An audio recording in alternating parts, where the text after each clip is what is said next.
Good afternoon, everybody. Welcome back to Students of the Word. Tonight is session number 63, and tonight we are going to finish up paragraph 10 of First John. Very exciting. We're going to back up and kind of look at the big picture here, and then maybe, if we're very fortunate, we will get to glance ahead at paragraph 11, which is really exciting because I'm looking forward to paragraph 11. See that paragraph 9 is the one that contains the big like exegetical quandary, right? The one that's really hard to interpret, the stumbling block that we talked about for a long time, where it sounds like John is saying that if you have ever committed a sin, you're not a real Christian. And I'm chapter paragraph 11 though it gets really fun because in paragraph 11 John is like I cease to even be able to really follow John's sentences. You can tell that there's wacko stuff going on because the English translations are really confusing in those moments. So anyway, like just looking at it, we've been doing this now for long enough that by looking at the English translation of the next paragraph, I can tell that there must be some weird things happening in the Greek because it's confusing, right? So really looking forward to that. Um, what I want to start off with is I want to start off backing up and reading through a little because it's what I want to begin with today is the big picture, right? Having looked in detail all the way through paragraph 10, I want to make sure that we're seeing its big picture. And part of that involves seeing the larger story. So I want to back up a couple paragraphs. I want to read through from paragraph 8. So I want to read 8, 9, and 10, so that we can begin to see how he's building up to this and get a clearer sense of the larger patterns. Okay. Um, I'm tempted, of course, just to start at the beginning and read the whole epistle through to this point. But we may go back to some stuff, but I want to start a little bit further down the road than that. Now, little children, abide in him, so that when he appears, when he is revealed, we may have confidence and not shrink away from him in shame in his coming. Wait a second, hang on. Now, let me just remind myself here. Uh, it's been a while since we did that. Let's see. Perusia, right, right. Okay, that was that word. Um, when he is revealed, right, in his presence. Yeah, in N. Right, that was the one, yes, where N is translated at for some reason. Yeah, I remember why I made the asterisk now. In his presence. Okay. Now, little children, abide in him, so that when he is revealed, we may have confidence and not shrink away from him in shame in his presence. If you know that he is righteous, you know that everyone also who practices righteousness, who does righteousness, is born of him. See what kind of love the Father has bestowed on us, that we would be called the children of God. And such we are. For this reason, the world does not know us, because it did not know him. Beloved, now we are children of God, and it has not been revealed as yet what we will be. We know that when he is revealed, we will be like him, because we will see him just as he is. And everyone who has this hope fixed on him purifies himself just as he is pure.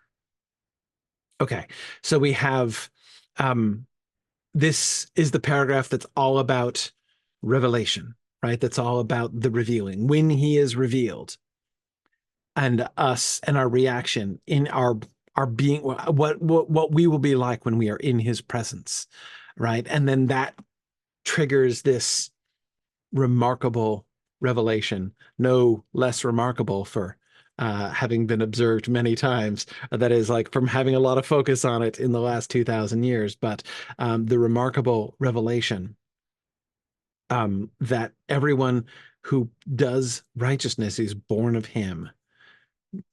See what kind of love the Father has bestowed on us that we would be called the children of God. The identification, the revelation that we are the technia, right? We are the technia of the children of God, right? Um, For this reason, the world does not know us because it did not know him. Now we are children of God, and it has not been revealed what we will be.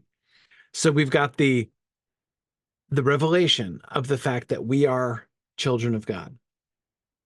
But we begin and end the paragraph with talking about the revelation of God that is to come, right? And the amazing distance, right, between the beginning and the end of this paragraph, how it begins at the start with our whether or not we're going to shrink away in shame in his presence, right? When we are brought before God and there's this image of us as I don't even know exactly what the metaphor is. Like, is it a judgment metaphor? I'm not sure it is a judgment metaphor. But certainly our cowering in the presence of greatness, our self-consciousness in the presence of greatness, right? We may have confidence and not shrink away from him in shame in his presence. And then by the end of the paragraph, we get to when he is revealed. Same thing, right? When he is revealed, exactly the same phrase. And now when he is revealed, instead of just saying, are we not going to shrink away in shame in his presence? Now, at the end of the paragraph, when he is revealed, we will be like him because we will see him just as he is. The paragraph begins apparently with our being concerned about our being seen as we are by God in his presence, right? And is that going to cause us to shrink away in shame? And it ends with our seeing him just as he is. And that action apparently transforming us. We will be like him because we will see him just as he is. And that this hope, this acknowledgement of this knowledge of our future destiny, right, changes us. Everyone who has this hope fixed on him purifies himself just as he is pure. We begin that process of being just as he is right here and now, right? Okay. Everyone who practices sin, everyone who does sin also does lawlessness, and sin is lawlessness. You know that he appeared. You know that he was revealed. Once again, same words, right? We know that he was revealed in order to take away sins. And in him there is no sin. No one who abides in him sins. No one who sins has seen him or knows him. Little children, make sure no one deceives you. The one who does righteousness is righteous, just as he is righteous. The one who does sin is of the devil, for the devil has sinned from the beginning. The accuser has sinned from the beginning. The Son of God was revealed for this purpose, to destroy, to pull apart the works of the accuser. No one who is born of God does sin, because his seed abides in him, and he cannot sin because he is born of God. By this, the children of God and the children of the accuser are obvious. Anyone who does not practice righteousness, anyone who does not do righteousness, is not of God, nor the one who does not love his brother. Anyone who does not do righteousness, nor the one who does not love his brother, is of God. Of course, we can see when we read it all together how this follows from where the previous paragraph ended. Everyone who has this hope fixed on him purifies himself just as he is pure. The day will come when we will be just as he is. When he is revealed, we will see him as he is, and we will be like him. And everyone who has this hope purifies himself just as he is pure. But everyone who does sin does lawlessness. No one who abides in him sins. No one who sins has seen him or knows him. Thinking again about that anticipation of the future, right? That bringing forward of the future into the present that he pointed to in the last verse of that previous paragraph. The Son of God was revealed for this purpose, to destroy the works of the accuser. We got a hint in that previous paragraph, right? In paragraph 8, we get a hint of this. Okay. I was about to use a dodgy word. I was about to call it dualism, but it's not dualism. It's polarity, yes. But these are the terms that John has been using throughout the epistle, light and darkness, right? We saw this in the middle, that little interjection in the middle of paragraph 8. See how great a love the Father has bestowed upon us. Beloved, now we are children of God. But right in the middle, right between those things, for this reason, the world does not know us, because it did not know him. Right? This separateness, this distance between the world and God, and therefore us, because we're children of God. Right? And that polarization of things gets emphasized again further in paragraph 9, right? The one who does sin is of the devil, is of the accuser, for the accuser has sinned from the beginning. The Son of God was revealed for this purpose, to destroy the works of the accuser. No one who is born of God practices sin. By this, the children of God and the children of the accuser are obvious. Anyone who does not practice righteousness is not of God, nor the one who does not love his brother. Yeah, see, Randall says, did we make note of the word phaneros? Yes. In verse 10, yes. By this, the children of God and the children of the devil are obvious, are manifest, are revealed. Exactly. Same verb, same concept as the revelation, right? It has not been revealed yet what we will be. We know that when he is revealed. Yes, what is revealed, right? The children of God and the children of the devil are revealed, are made obvious, are made manifest. Anyone who does not practice righteousness, who does not do righteousness, is not of God, nor the one who does not love his brother. So coming back to Randall, thank you for pointing that out again. I was in fact, hang on a second. I don't want to miss that again. Let me asterisk this. my increasingly annotated NASB translation. Yes. Okay. All right. Anyone who does not practice righteousness is not of God, nor the one who does not love his brother. For this, now we're back up to paragraph 10. For this is the message which you have heard from the beginning, that we are to love one another. So notice how this flows from what we got before, right? From the revelation of who we are, right? We are called the children of God. When he is revealed, it's not yet been revealed what we will be like, but when he is revealed, we will be like him, right? Everyone who has this hope purifies himself just as he is pure. And then again, bringing that future into the present tense, we have that really difficult paragraph that we spent so much time with, looking at how the reality of the present anticipates the future, right? The children of God and the children of devil and the children of the accuser are made manifest by their actions. Do you love the world? Do you love God? And this brings it back around to this specific question of the one who does not love his brother.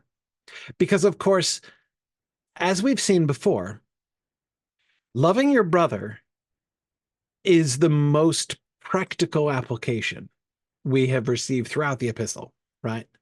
I mean, he did a lot of talking about walking in the light versus walking in the darkness, but we didn't know, he didn't exactly spell out what that looked like. What does that mean? What does it mean? Give me some examples of walking in the darkness versus walking in the light, right? Well, we got a little bit close. That was paragraph 2. We got a little bit closer in paragraph 3. We talking about keeping the commandments. Didn't specify exactly what the commandments were at that point, but that's a little more something, right? Then we did finally get in paragraph 4, um, loving your brother, right? And again, this is where the commandment is finally spelled out more clearly, and we see the same pattern here. The tag at the end of this paragraph is the segue. By this, the children of God and the children of the accuser are made manifest, are revealed. Anyone who does not do righteousness. Yet another phrase, which is hard to quantify, right? It's a little bit vague. What does doing righteousness look like when it's at home, right? In a given day, what does it mean to do righteousness? What are we supposed to actually do? Well, the one who does not love his brother. So we get into specifics there.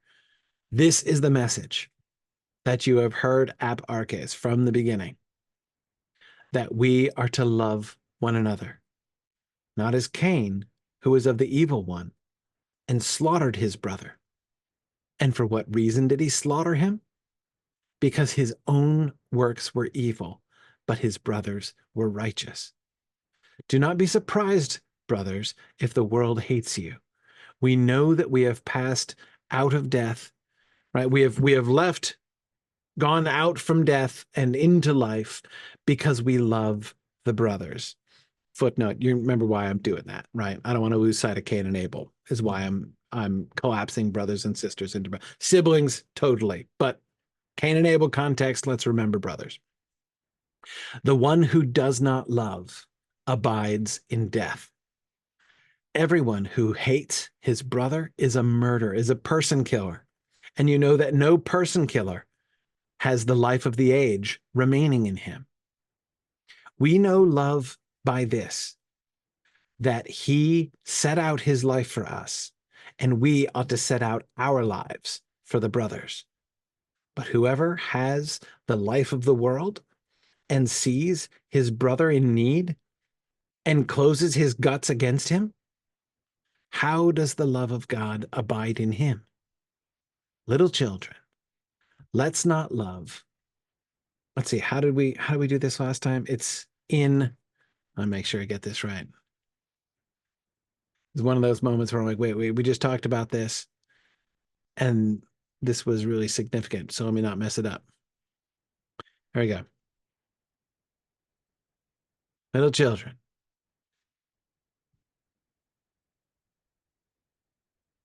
Right, by means of, that was it.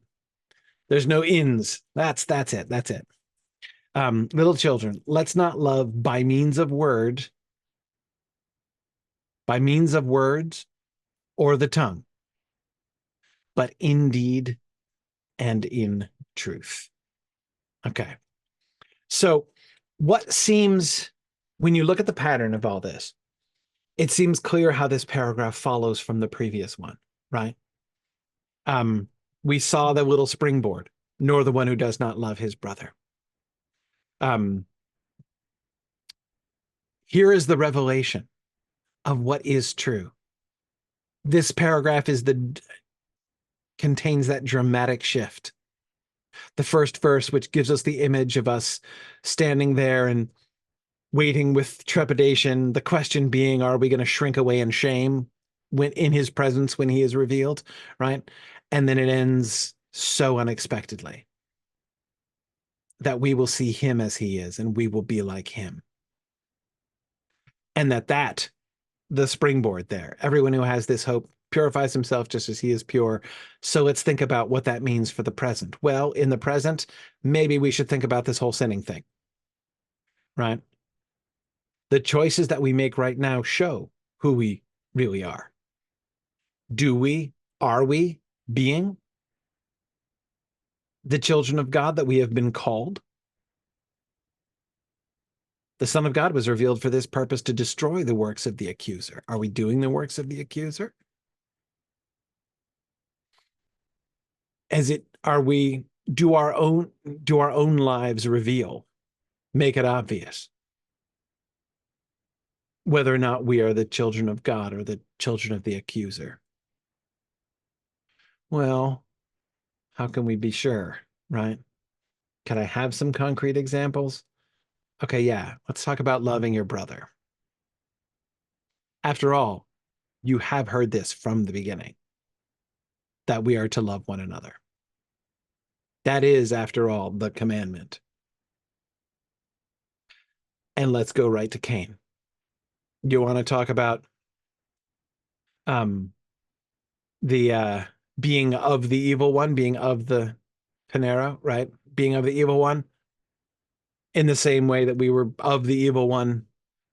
The one who does sin is of the devil, right? You want to see what that looks like? Well, okay, yeah. Oop, hang on. What's going on here? Cain is an example, right? Not as Cain, who is of the evil one and slaughtered his brother.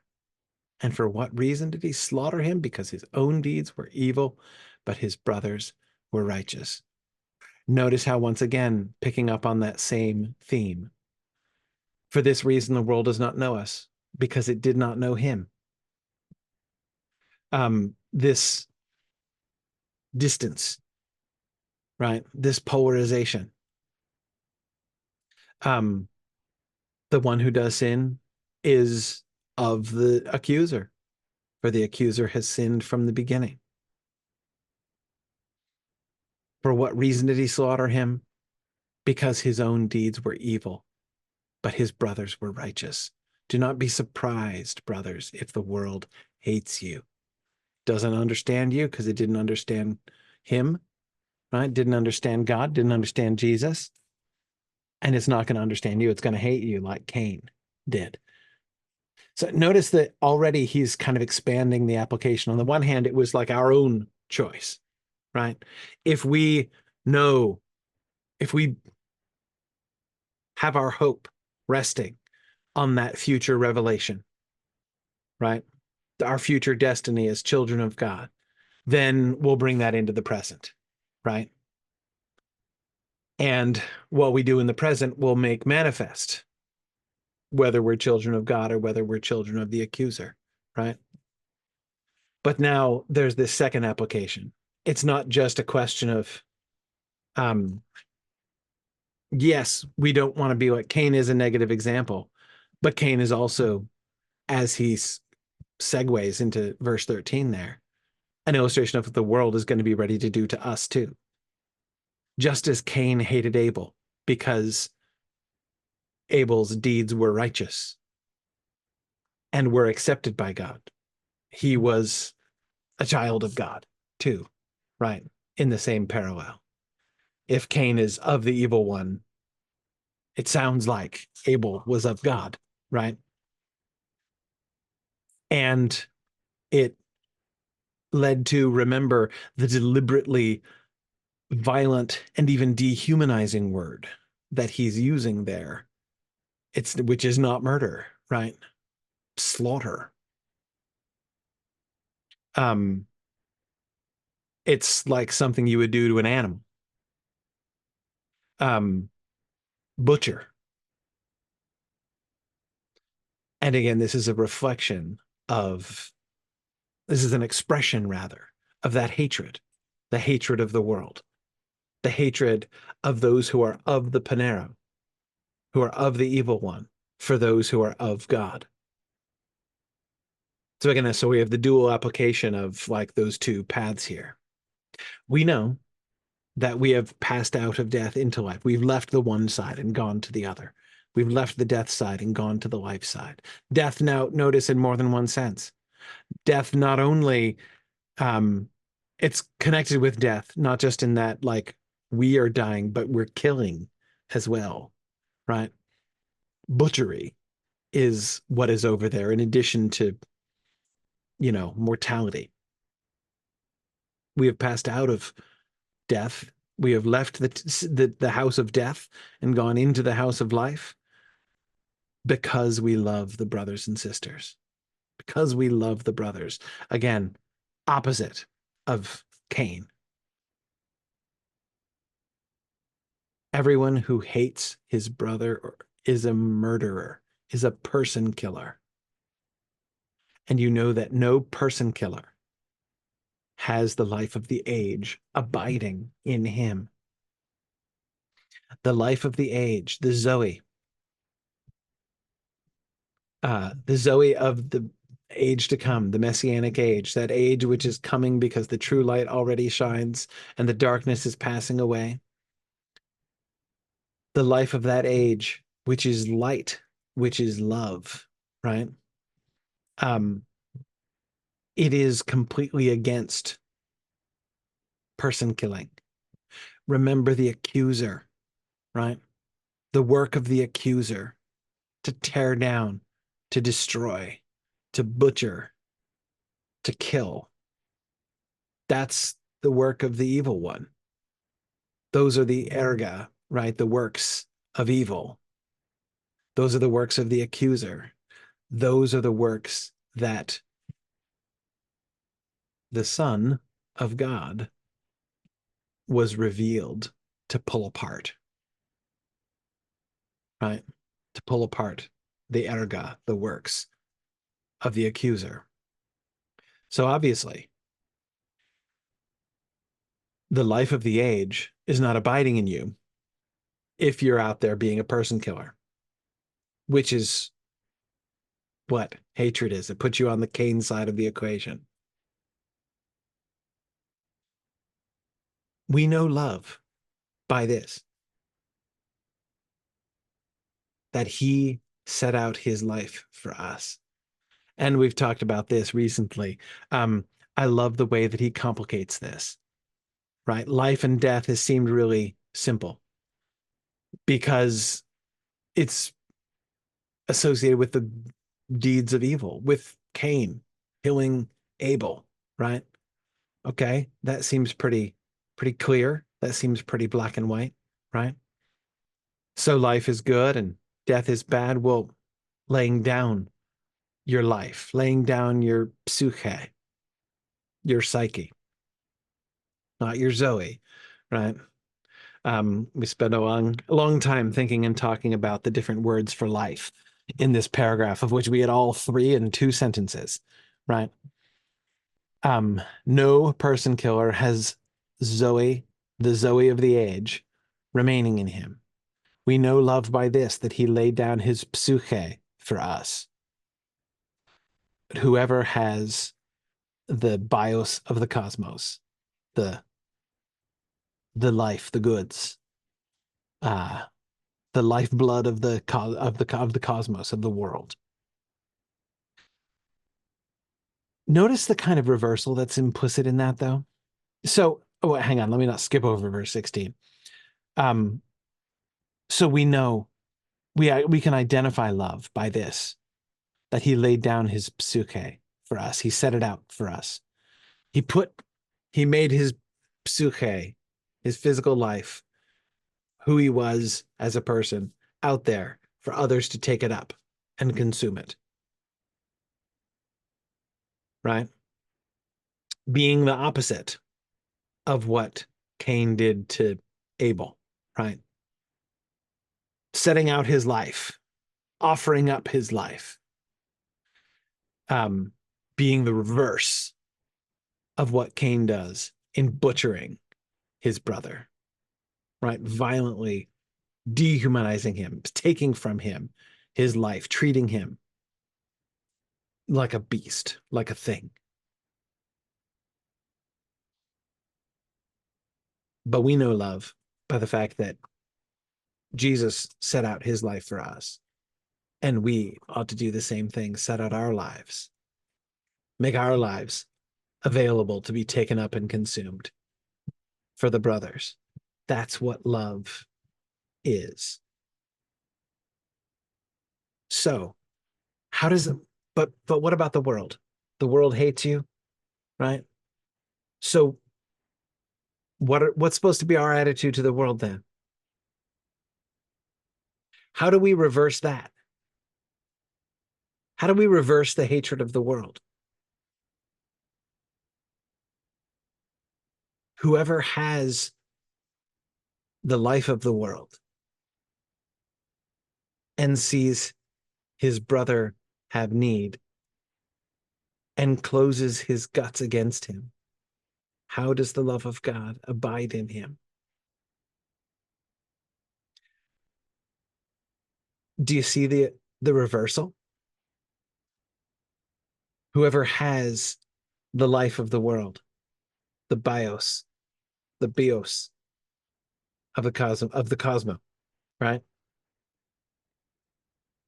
Whoever has the life of the world, and remember that elegantly balanced sentence.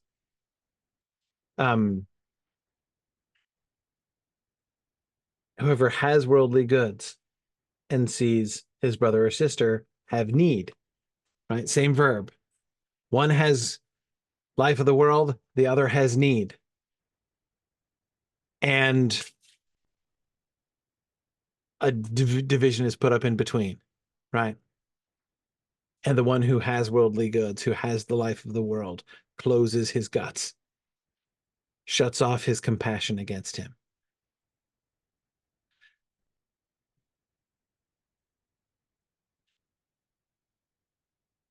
So how do we relate to the world?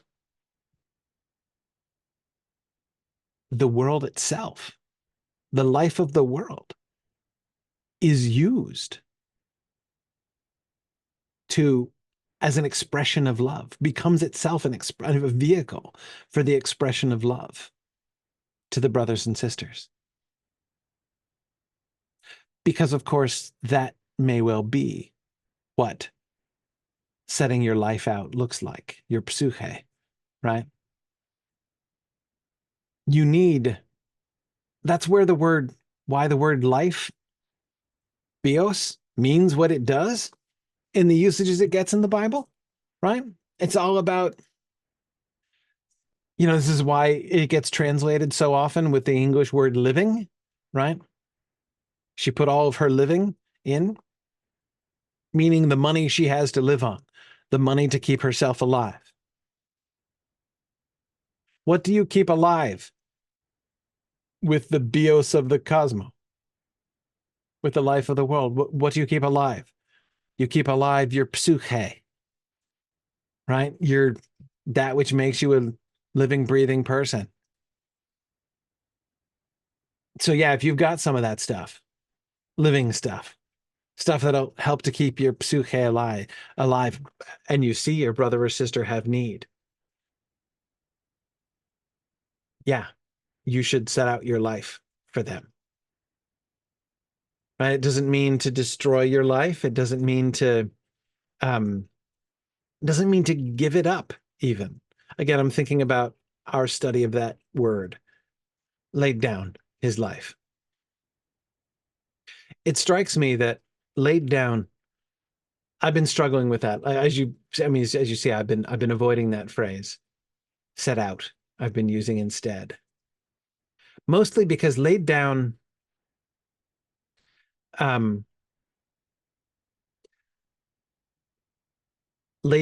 seems more permanent, right? Then the phrase seems to be used in other circumstances. Like you set something out, you make it available. Maybe somebody takes it, maybe they don't, right? But you make it available. You put it out there. You offer it up. And when you do that, whether it gets taken or not, you really offered it, right? The giving up is real. But it isn't, you haven't put it down necessarily forever, it seems to me. And that, I think, is what he's describing in verse 17. Notice also that we spent a lot of time looking back at verse 17 again. We spent a lot of time looking at the moods of the verbs and the structure of this sentence, all those subjunctives.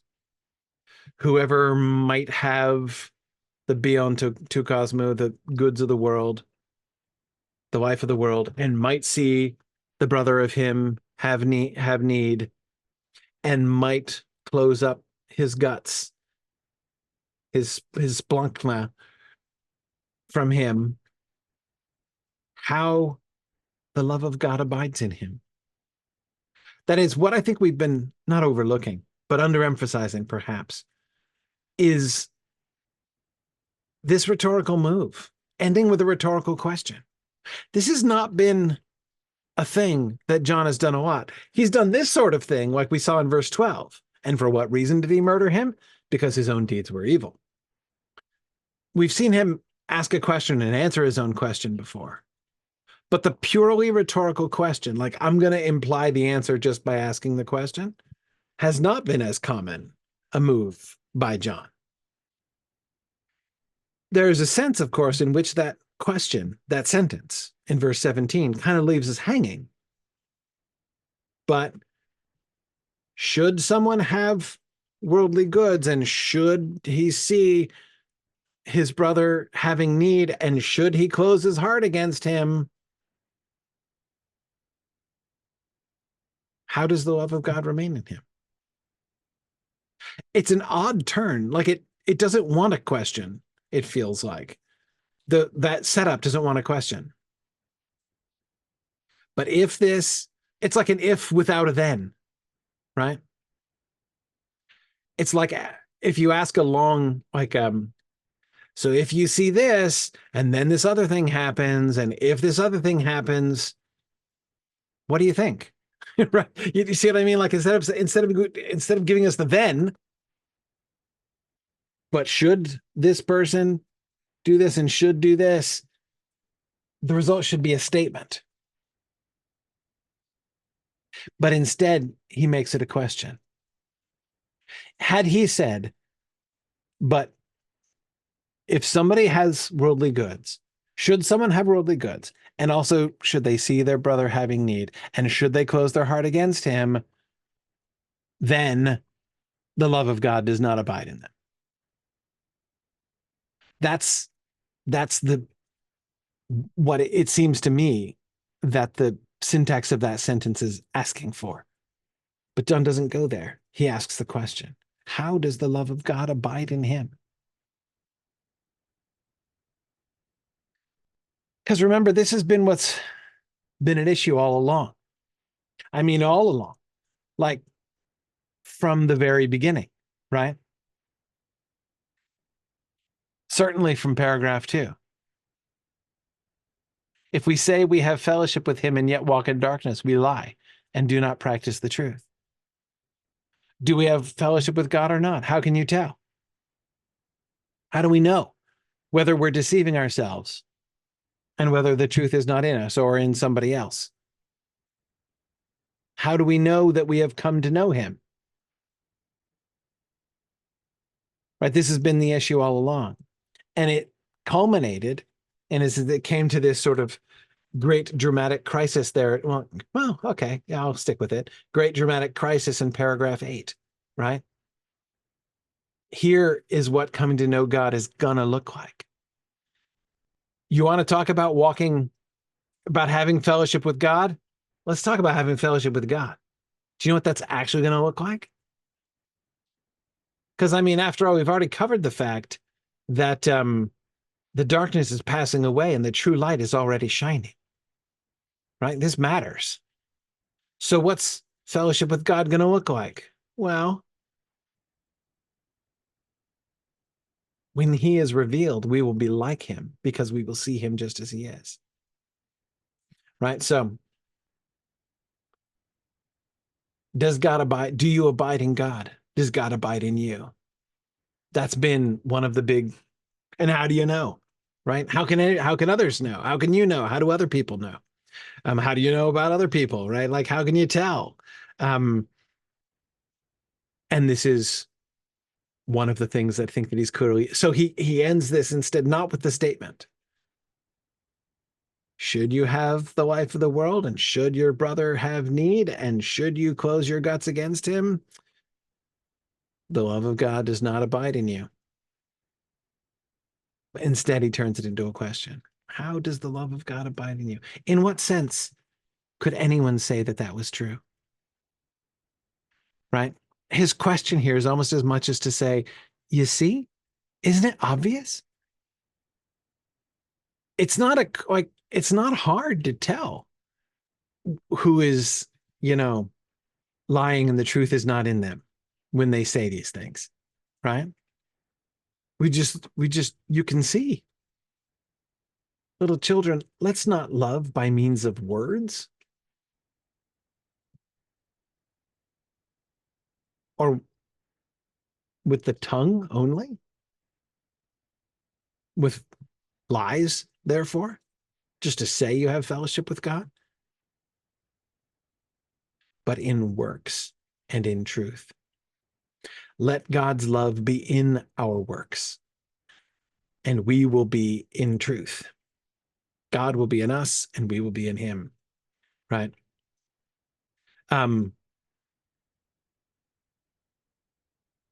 You can really see. So as you know, I like to back up and kind of do these things. The risk of doing the kind of analysis that we do, where we zoom in and we think really carefully about the words and the syntax, and thinking our way very carefully through verse by verse and phrase by phrase, it is really easy to sort of miss the forest for the trees, right? You lose track of the big patterns if you don't back up sometimes, right? To keep track of the larger patterns. I try to do that as we go through also. But it's important to kind of back up, and the end of a paragraph is a good place to do it. The next paragraph, I think it's pretty clear where the next paragraph begins and ends. We glanced ahead at it last time. Kai entuto. Entuto, right? Come on, that's one of his favorite moves. In this, we will know by this that we are of the truth, and will assure our heart before him in whatever our heart condemns us. For God is greater than our heart and knows all things. Wait, what? Hang on. I'll do that sentence again. We will know by this that we are of the truth, and will assure our heart before him in whatever our heart condemns us, for God is greater than our heart and knows all things. Beloved, if our heart does not condemn us, we have confidence before God. And whatever we ask, we receive from him, because we keep his commandments and do the things that are pleasing in his sight. This is his commandment, that we believe in the name of his Son, Jesus Christ, and love one another just as he commands us. The one who keeps his commandments abides in him, and he in him. We know by this that he abides in us by the Spirit whom he has given us. See what I mean? You read this in English and you're like, there's something weird going on here. That first sentence, right? We will know by this that we are of the truth, and will assure our heart before him in whatever our heart condemns us, for God is greater than our heart and knows all things. I think I don't follow that sentence in any sense. So okay. You know, my first question is, though, right? Are we talking about hearts, or are we talking about bowels again? It is cardian. This is not our splunkna at all. Exactly, Scott. That was my question. It's not our splunkna. No, it's our cardian. Cardias. Yep, all three of them are hearts. Yeah, exactly. It is a gutsy question, isn't it, Scott? Okay, so we're not dealing with our guts. Keep in mind, by the way, notice how John's I would call it an organic metaphor, has shifted, right? From our guts to our heart, apparently. But the English translations are concealing this. They're using heart for both, but this is different for John. I wonder how. I can't wait to find out. All right, all right. So let's read it in Greek. Maybe it'll make more sense in Greek. Kai en tuto.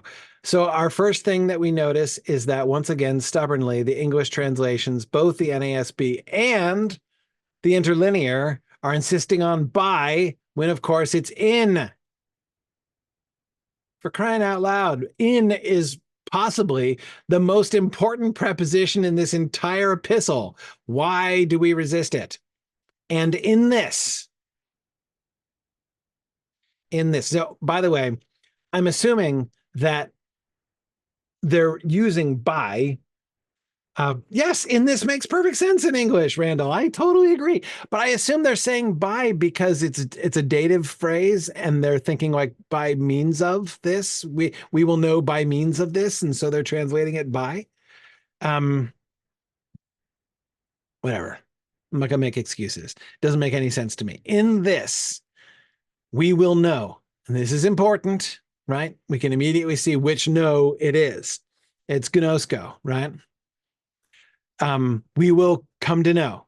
By this, we will come to know by experience. Hoti. Okay, I've got a hoti here. Hoti ek tes aletheus. Ek, like out of. Yeah. We will know that out of the truth. Ek tes. That's hang on, that's the same as Cain was of the evil one, right? Hang on. Cain who ek to Panero. Oh yeah, that's what I thought. Okay, ek. So this is being ek the truth, just like Cain was ek the evil one. Okay, and by this we will know that of the truth we are of the truth. Right, that's like the opposite of being ek to Panero. Yeah, to be of the aletheus. By this we will know. In this we will know that we are of the truth. And woo, emprosthen. I'm not aware that I've seen that preposition in my entire life before him. We will assure. What tense is that? Future tense. Okay. We will assure the heart of us before him. By this we will know, in this we will know that we are out of the truth, from the truth, descended from the truth, that the truth is our, parent or ancestor. And before him, we will assure our heart, hoti again, that if our heart should condemn us, subjunctive present subjunctive active. Yeah, present subjunctive. Okay. That if our heart should our heart theoretically condemn us, that God, nominative, is greater than the heart of us. And he, God, presumably not the heart, knows, gnoske, has come to know panta, all things. Whew. Okay. All right. Wild. Let's I need to dig in here a little bit. Okay, by this we will know. In tuto, in this, turn it. In this, we will know that we are of the truth. And emprosthen, before. Let's look at this. Tell me before. Let your light so shine before men. Okay, I would have guessed that. Leave your gift before the altar. Okay. Do your alms, don't do your alms before men. Don't sound a trumpet before you. Don't cast your pearls before swine. Yes. Okay, who confesses me before men?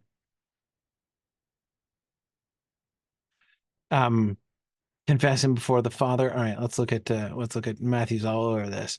Let's look at John. We've got a ton. It's okay. Yeah, thank you, Matthew. Jumping ahead. Okay. Who is before it's preferred before me? Yes. Okay, that's interesting. But I have been sent before him. Right. Right. John the Baptist is sent before him.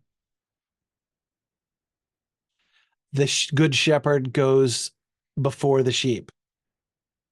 Right.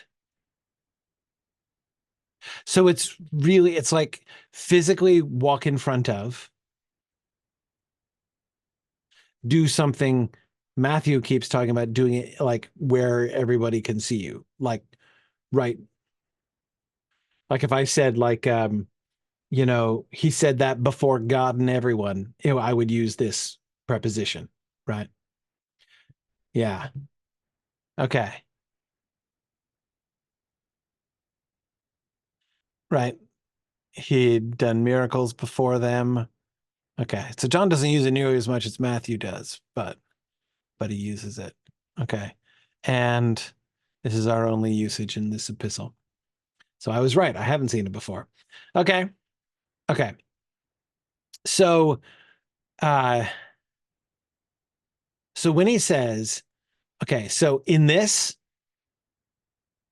we will know, we come to know that we are of the truth. And before him, in front of him, like right in front of God, in God's sight, we will assure. Let's do the noun first. Come to the verb. Heart. What does it mean? See, this is where you be careful. Like you think you know what that means, but do we really know what that means? Let's see.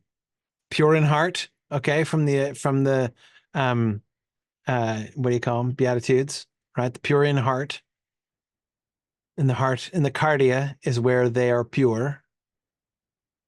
Oh, you commit adultery with a woman you look on to lust on her in your heart. Okay. Okay.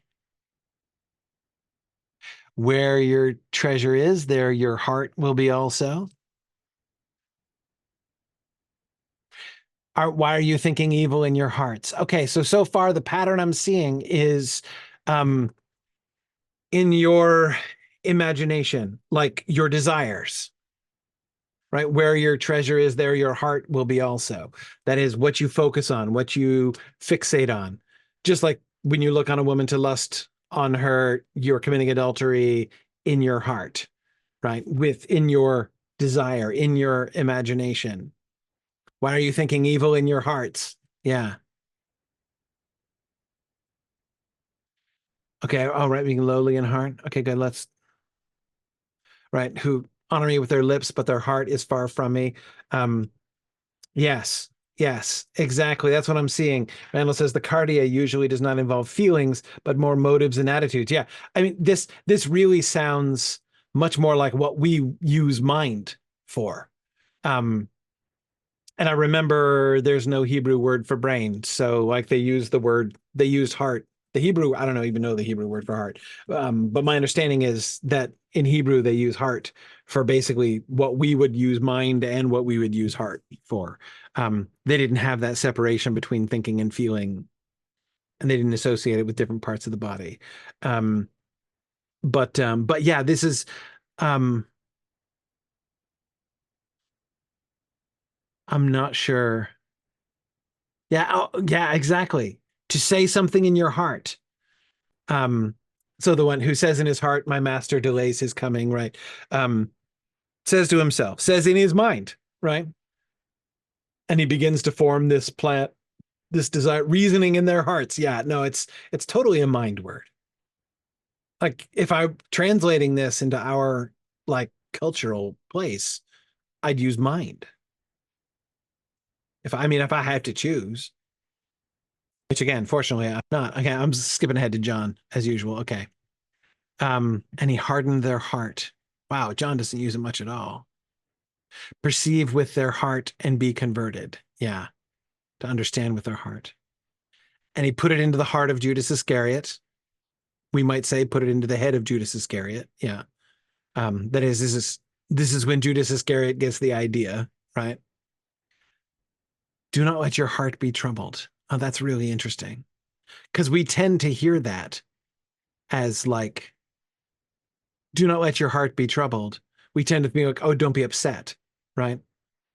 But it seems in the context of the way that cardia is being used in the New Testament, that when Jesus says, do not let your heart be troubled, he probably means don't be confused, right? And that makes some sense in John 14. Yeah, do not let your heart be troubled, nor let it fear. Yeah, don't doubt. Exactly. Don't doubt. Sorrow has filled your heart. That yes, your mind, your imagination, right? You are fixated on sorrow. Yeah. Your heart will rejoice. Yeah. And therefore my heart was glad. Now we're in Acts. Yeah. Okay. All right. Now I'm gonna cheat like I did before. I'm just gonna look and see. Um, get some spoilers here, James. And yes, we are no. We got the three times. Oh, we're gonna get it again in just a second. But right here, these sentences are the only place. Just gonna using that word, this epistle. Okay. Um, interesting. That's fascinating. Okay. So heart.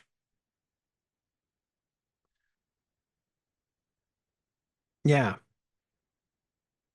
Motives, desires, mind. By this we in this, for crying out loud, we will know that we are ek teseletheos.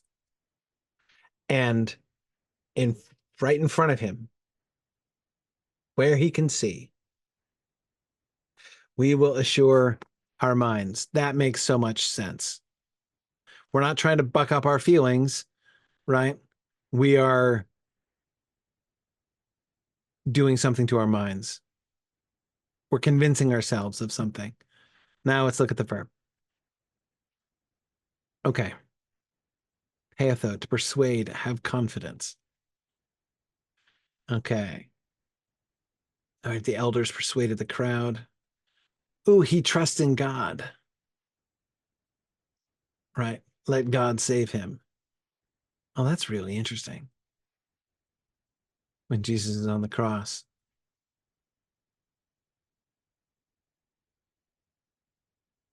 we will persuade him. Oh, that is if the soldiers get in trouble, we will win him over. Huh.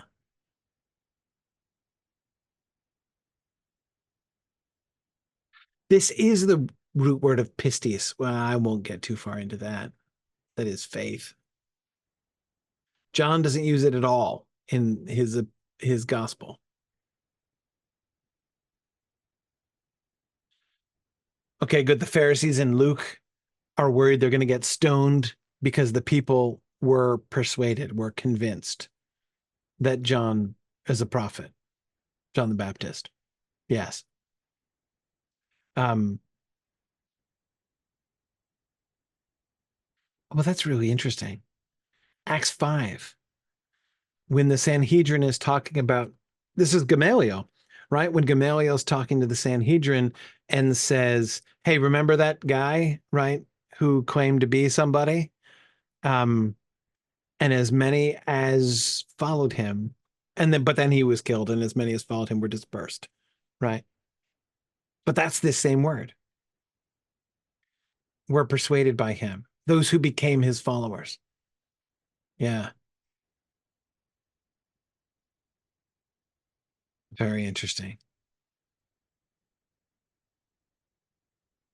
Oh, right, they persuaded Blastus the Chamberlain. Yeah, okay. Interesting. How does Paul use this word? It's all over Acts. Good grief. Almost thou persuadest me to be a Christian, says Agrippa. Okay. Man, yeah, it's all over Acts. Good grief. Like most of the uses are in Acts. Oh, thought Paul might be into this word. For I am convinced that neither death nor life. Okay.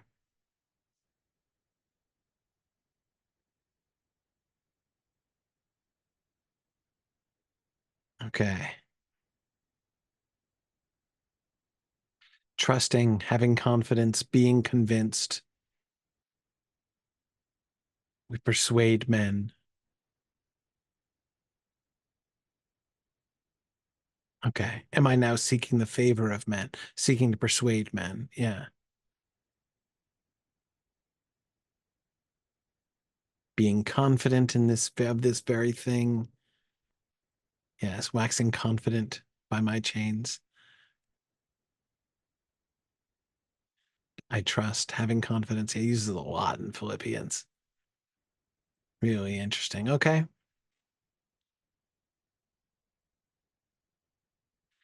Obedience. That's interesting. So that they may obey us. And then there's this random usage in First John just floating out there.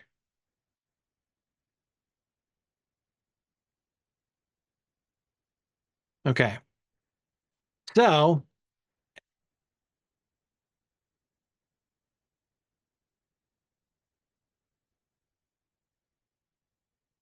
so, oh, interesting. Randall says the word it means obey in the sense of to persuade oneself. Huh. It's reflexive to reflexive usage. Like, is it actually reflexive? It's weird. Interesting. Anyway, not going to worry about that because I don't think that's what it means here. Um, okay. In this, we will know that we are ek the truth. And right in front of him, we will convince our hearts. Okay. Yeah. So one thing that's now clearer than it was before. Um, the link between we will know and we will assure, right? In fact, oh my goodness, he's doing it again. John's going all Hebrew poetry again. Those two phrases are exactly parallel with each other. That is, it's very Psalms-ish again. By this we will know that we are of the truth, and before him we will assure our hearts. We will know, we will assure. We will know, we will convince our hearts. Those are almost synonyms, right? I mean, that's just two ways of saying the same thing. We will know. We will convince our minds. Yeah, it's exactly what he's saying.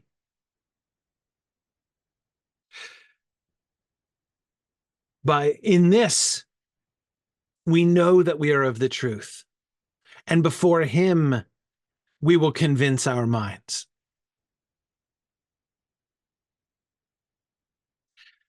What he shifts up in those two expressions. In the first one, he says what it is we know. By this, we will know that we are out of the truth. We are from the truth. And before him, we will convince, we will persuade our minds. So the two elements, you've got the exact repetition of we will know, we will assure the minds of us. And the two things are in the first time, he tells us what we will know, that we are of the truth. And the second one, he gives the context. Where will we know this? Before him, right? emprosthen autu, before him, in front of him. He's using the future tense in both cases. We will know. We will persuade. We will believe. We will have confidence. We will convince our minds. What are we talking about? We're straight on back to it, aren't we? We're straight back to it. Beloved, now we are children of God, and it has not been revealed as yet what we will be. We know that when he is revealed, we will be like him, because we will see him just as he is. We're in his parousia again, when he is revealed. This is the future tense thing.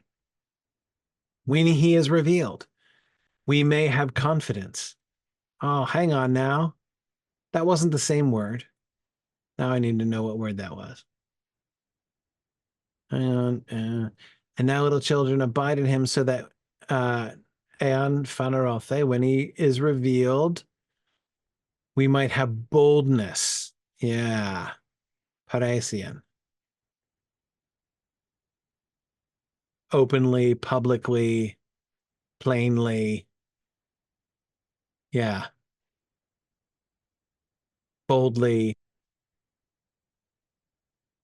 front of God and everyone. Literally in front of God. Right? We might have boldness, be open, and not be ashamed before him in his presence. Okay. And now, before him,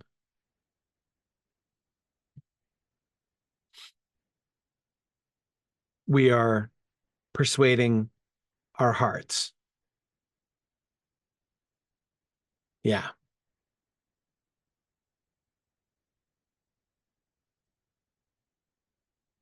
I'm pretty convinced this is the before him is what makes it clearest. In his parousia, again, when he is revealed. When that time comes of his revelation, which will be the time of our revelation, when it will be revealed what we shall be. And we will know that we are ek tes elethias. It will be revealed what we will be. That we are, it'll be revealed what we are, right? Bringing the future into the present, making obvious the children of God and the children of the accuser, right? Okay, so okay, we have time. I don't know what time to totally finish it, but this is another one of those three statement things, right? By this we know that we are of the truth, and before him we will persuade our hearts. That, hoti, that if, and if, isn't that the same thing that was used for when in that verse we just used? We just looked at? If, when, katagenoske. Katagenoske. Hang on a second. Is this related to gnosko? What's kata as a prefix? It's a prefix before our familiar verb, isn't it? Against. To know against. So to condemn something is to know against it? Oh, yeah. Katagenoske. To note against, find fault with. Yeah. Should our heart katagenoske, there is no accusative here, right? Our heart's just katagenoskeying. It's not katagenoskeying anything in particular.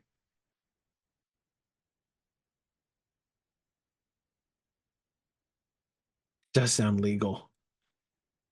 Like should our heart pronounce like past sentence against us, basically? That kind of sense. Susan, is the sense you're getting there? Mm-hmm. Yeah. Right. Yeah, I mean the interlinear clearly is implying that, suggesting that us is implied here.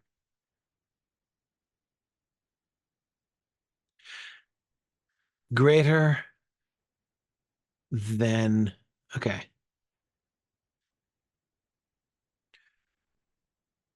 God is, that greater is God.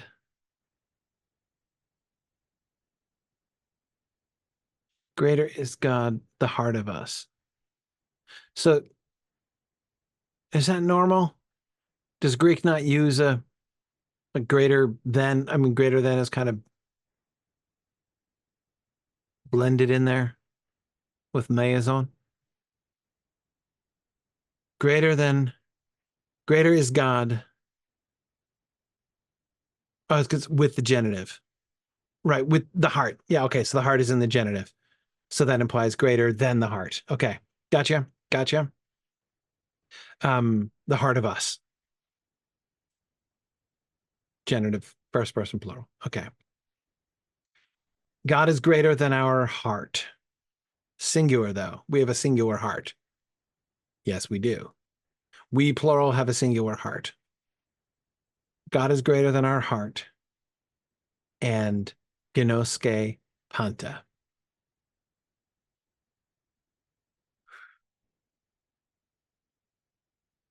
Okay.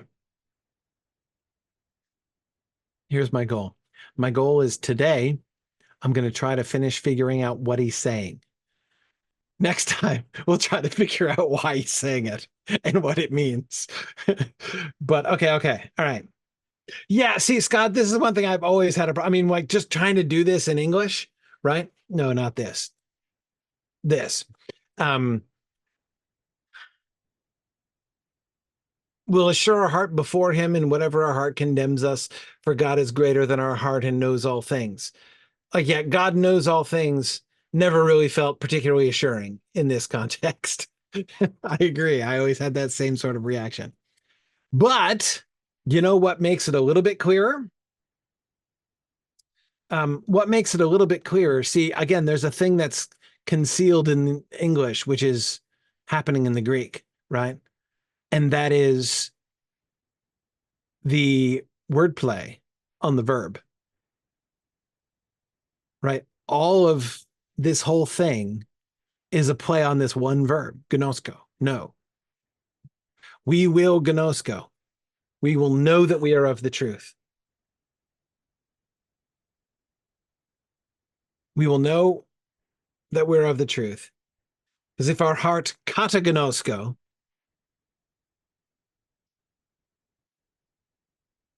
but God gnoske panta.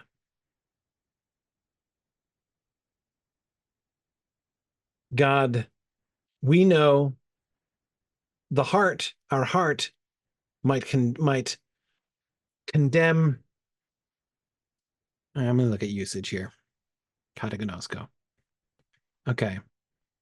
He stood condemned. Oh, wow. Oh, wow.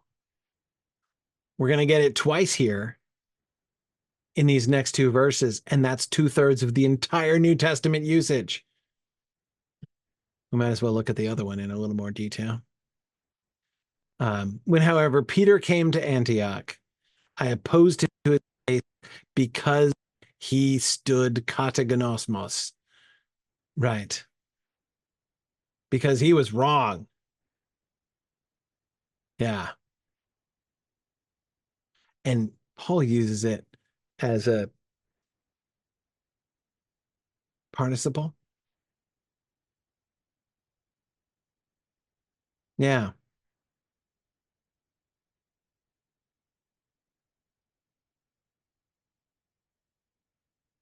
Poti katagonosmos ein. Never mind. I'm not going to try to ravel Paul's syntax here. One apostle at a time. Um, okay. Okay.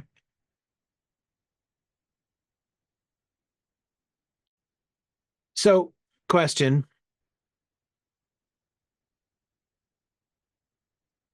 This does not just mean accuse, right?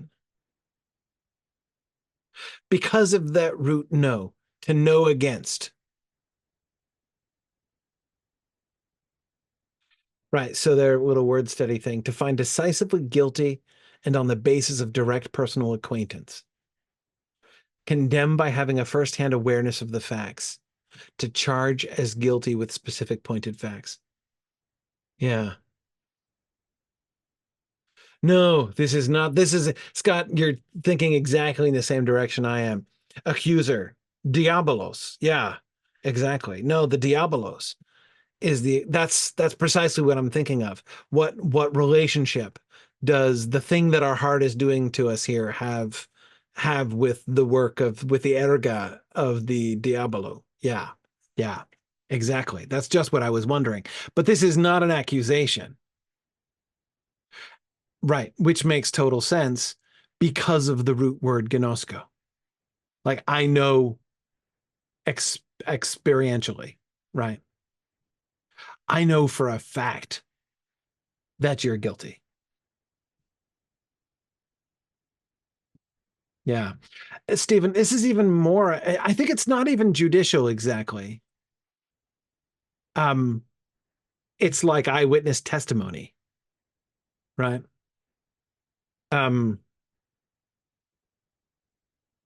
yeah. No, it knows against us. Yeah, no, that's really interesting. Yeah, and you can see, by the way, going back to Galatians for a second, you can see what Paul is saying about Peter, right? He stood up to Peter because Peter was like was wrong. I mean, like it wasn't like a matter of opinion, right? Peter like it is known. It is known that like what Peter did wasn't right. Yeah, okay. So it is to know against. If our heart knows against us,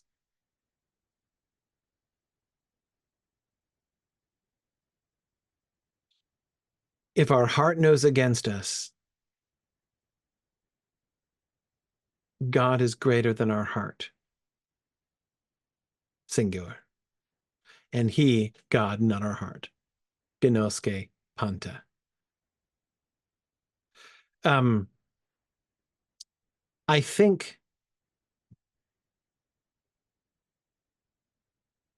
I think, Scott, that Gnoske Panta, which does not, when taken in isolation, sound terribly reassuring, right? Um, I think that is a tremendous statement of grace, right? God is going to overrule our hearts, our minds, right?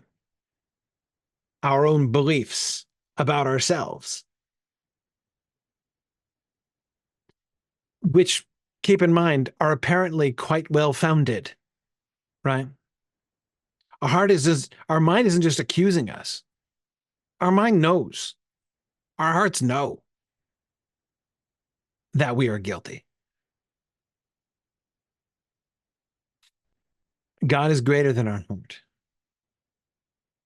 So this is not just the judge coming in and saying, well, I don't believe that. Right? The eyewitness has come in and said, like, man, I saw it. This guy's totally guilty. Right. And the judge isn't questioning, isn't doubting the witness. Because this judge, Genoske Panta, knows all things. Right. And yet God is greater than our heart. God is the one with the authority here. Our heart may katagonoske us, may know against us, but God is the one that has the authority. And God knows all things. So now going back to the first half. In this, we will know that we are of the truth. And we will convince our minds in front of him. That if our minds should know against us, that God is greater than our heart, and gnoske panta, and knows all things. Okay, I'm seeing the pattern. One thing we have to talk about next time, I want to talk about the hotis, the that's.